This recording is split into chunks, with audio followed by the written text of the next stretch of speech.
I'm going to get to the good point. But first, a little backstory.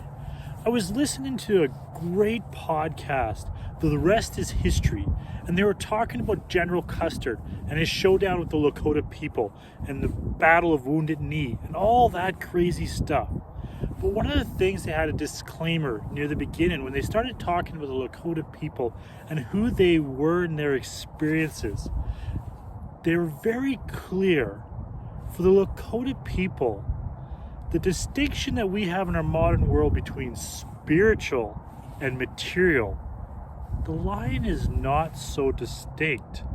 They could speak of an eagle being up in the sky and speaking to one of them as if it was the same event as this rock behind me. They would make no distinction between the two, which actually is a very good way for us to understand and think about the life of Jesus.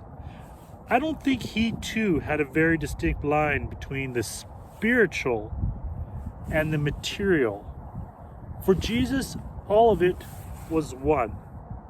You can particularly see this in his temptations as recorded by Matthew and Luke, where he is tempted by the devil, and he doesn't distinguish whether the devil is physically there or merely in his mind as a vision that he's experiencing after months of fasting, which the Lakota people also did for spiritual insight and experiences.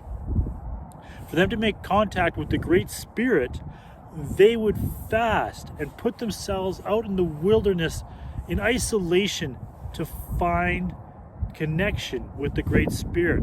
The exact same thing that Jesus does. So probably, if Jesus was the one who's retelling the story that Matthew and Luke record with much more details than Mark does about the offer to make a stone, that would be a huge problem. That'd be a huge problem. A stone into bread, or the temptation to jump off the top of the temple, or the temptation to bow down and worship Satan himself. Jesus wouldn't have distinguished to say, well, this was actually just something I thought of while I was out in the wilderness. To him, it was probably one and the same experience he's had with the disciples as he was having with the devil. No distinction between the two. Same as Lakotas would have, as Sitting Bull told his visionary stories, as Crazy Horse told his visionary stories. They all had the same worldview in that the material and the spiritual were one in the same.